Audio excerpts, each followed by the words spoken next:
Sa ibang balita naman, inihayag ngayon ng NDRRMC na maliit lamang ang naging epekto ng bagyong Basyang sa Visayas at Mindanao.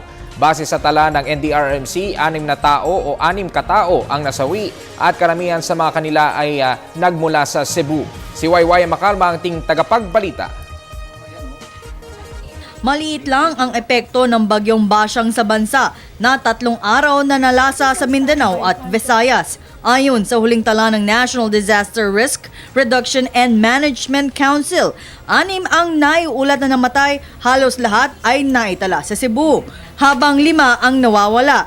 Isa rito ay Korean national na kung saan tumaob ang kanilang sinasakyan na motorbangka sa pagitan ng Camotes Island City.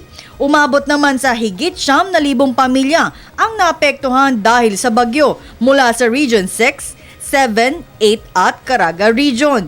Ngunit 1,000 mahigit na pamilya na lamang ang nasa loob ng evacuation centers matapos payagan ng lokal na pamahalaan na maaari na silang bumalik sa kanilang mga tahanan. As of this morning, 1,000 families na lang, and we expect na by this time nakabalik na sila sa kanilang mga lugar dahil kahapon pa nagsimulang magbalikan. Hindi lang nakarating sa atin yung official reports from the local Diragan officers.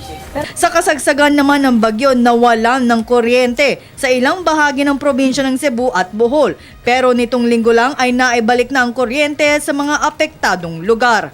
Sa kabuuan, nagtala sa 13 ang naganap na landslide. Baha sa 4 na lugar sa Southern Leyte at 2 insidente ng aksidente sa dagat sa Cebu. Ayon kay Major Reynaldo Balido, inaasahan nilang maliit lamang ang magiging halaga ng pinsala dulot ng bagyong Basyang. Very minimal yung naitala nating mga apektado sa pagbaha at saka sa landslide. So kung mayroon man, minimal din yung magiging damage report natin. Para sa telebisyon, Waywaya Makalma.